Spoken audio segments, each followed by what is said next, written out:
kami dari kelompok 8. Di sini kami akan mempresentasikan rangkuman tentang Cimol Bojot.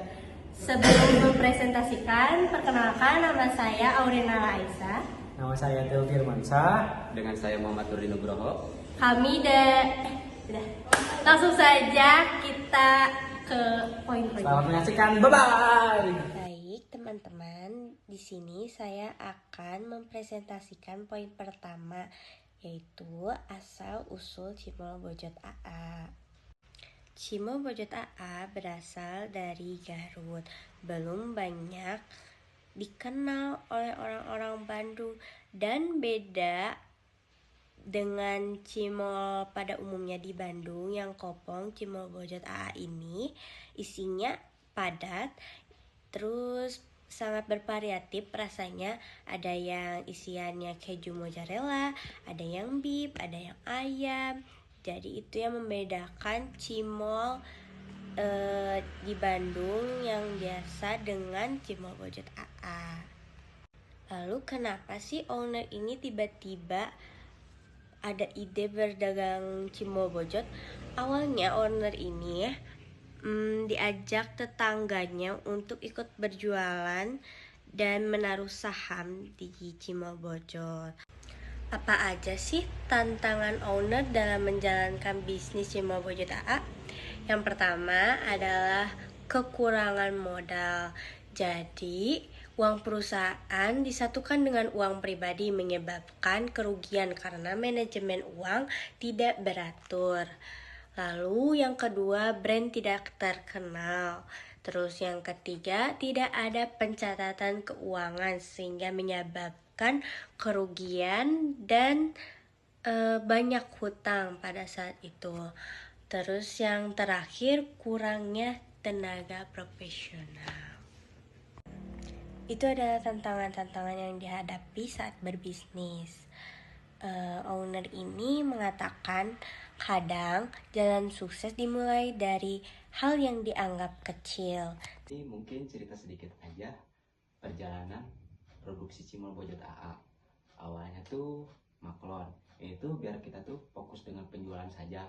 Ternyata maklonnya ini tuh gak selamanya menguntungkan.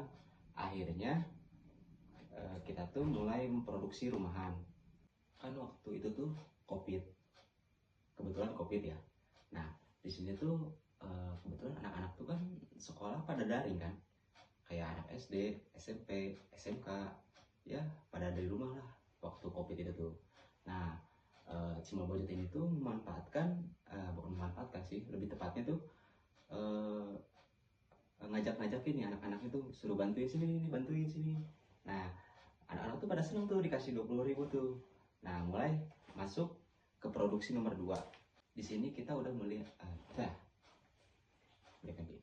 3, 2, 1. Nah di sini tuh kita udah mulai beli mesin tuh. Kan nggak mungkin kita ngajakin anak-anak terus kan. Nah kebetulan juga waktu itu tuh anak-anak udah mulai masuk sekolah kan.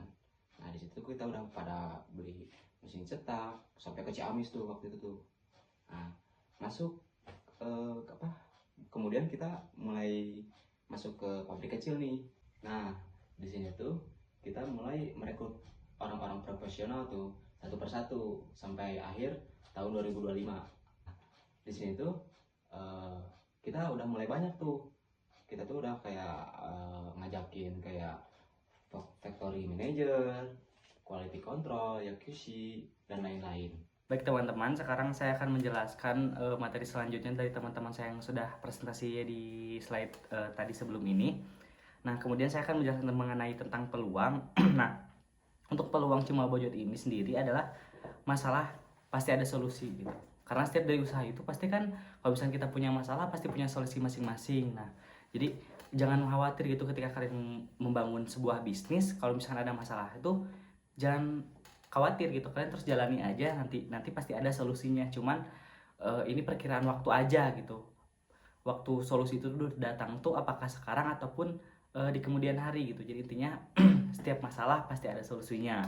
Nah kemudian untuk kebersihan dan keamanan. Nah kita kan tahu kan kalau misalkan beberapa outlet Cimol Bojot tuh rata-rata kan bersih, aman juga, terus kan enak buat pelanggan juga. Nah ini bisa menjadikan sebuah peluang. Kalau misalkan tempat bisnis kita tuh bersih terus juga aman, otomatis customer juga akan merasa nyaman gitu. Terus kemudian ada kualitas dan keamanan bahan pangan gitu. Nah selain kita harus bersih dan juga harus aman, kita juga harus menjaga kualitas barang pangan kita gitu. Gimana caranya kualitas kita tuh bisa bersaing dengan bisnis yang sejenis-sejenisnya gitu. Seperti kan kalau misalkan Cimol Bojot AA kan ada saingannya tuh dengan cimol-cimol lain. Nah gimana caranya kualitas barang bahan kita tuh aman juga bagus gitu, bisa diuji kualitasnya gitu. Jadi kita bisa bersaing dengan kompetitor lain. Kemudian untuk kurangnya regulasi, nah ini sepertinya menjadi kesalahan-kesalahan di pedagang-pedagang atau pembisnis yang baru saja mulai gitu, kurangnya regulasi. Nah kita tuh harus evaluasi gitu, apa kesalahan yang telah kita buat di bulan-bulan kemarin ataupun di hari-hari kemarin itu diperbaiki di hari-hari yang akan mendatang gitu. Kita harus punya regulasi yang benar gitu. Apakah aturan yang sudah kita buat ataupun prinsip yang kita buat itu udah benar atau enggak gitu. Nah itu harus diregulasi lagi kembali biar menjadi lebih baik di kemudian hari. Terus di bagian usaha pasti ada hikmahnya kan. Jadi kita tuh pasti kalau misalnya membangun sebuah bisnis ataupun membangun sebuah usaha yang benar-benar tuh pasti ada hikmahnya atas kesalahan ataupun kejadian yang telah terjadi di hari-hari kebelakang. Nah, dari Cimol Bojot ini apa aja nih? Yang pertama kita harus punya misi besar. Nah, karena mimpi yang besar ataupun sesuatu yang besar tuh harus diawali dengan mimpi yang besar gitu. Kita nggak bisa kalau misalnya kita pengen punya bisnis yang maju tapi mimpi kita kecil, itu nggak bisa. Jadi kita harus punya mimpi besar biar bisa menggapai itu semua gitu. Jadi kayak kita nih pengen perusahaan kita menjadi perusahaan cimol terbesar di Indonesia contohnya. Kita nggak bisa kayak cuman biarin lah mimpi saya mah cuma mau punya satu toko, itu nggak bisa. Jadi kita harus punya visi besar karena keinginan besar tuh merujuk pada apa yang kita buat di awal gitu. Jadi di awal-awal kita harus punya visi yang besar, kemudian terus berjalan. Meskipun kita nggak berlari, gak cepat, prosesnya itu nggak cepat banget, kita terus berjalan. Intinya kita harus lebih baik dari hari kemarin gitu.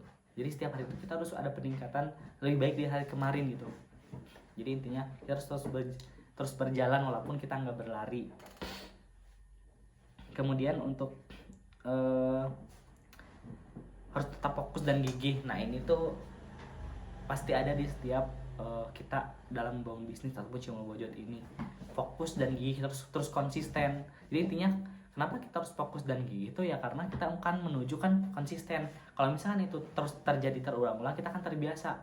Jadi ketika kita fokus dan gigih akan satu hal tersebut ataupun akan apa yang harus kita lakukan di visi yang besar tadi, kita bakalan berhasil gitu. Jadi kita harus fokus dan konsisten, itu untuk langkah awalnya. Terus kemudian kita harus membangun tim juga.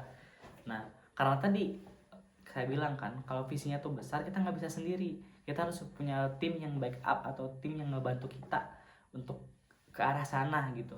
Nah jadi kita harus bangun tim yang emang besar gitu, tim yang bagus, bangun tim yang emang bisa membantu visi-visi besar tadi gitu. Nah caranya gimana? Itu bisa dilakukan dengan apa yang kita miliki ataupun apa yang kita mau gitu. Karena untuk sebuah tim yang besar itu disesuaikan dengan visi yang apa kita punya atau visi yang telah kita buat di awal gitu.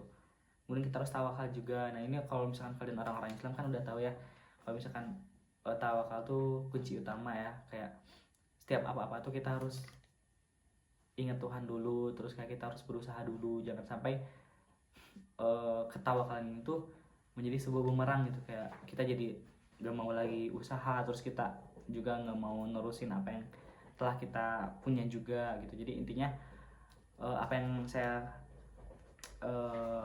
garis besarkan tadi dalam sebuah hikmah mungkin tuh poin-poin dari part kecilnya gitu kan. Teman-teman pasti udah tahu kan kalau misalkan hal-hal yang besar itu kayak gimana gitu.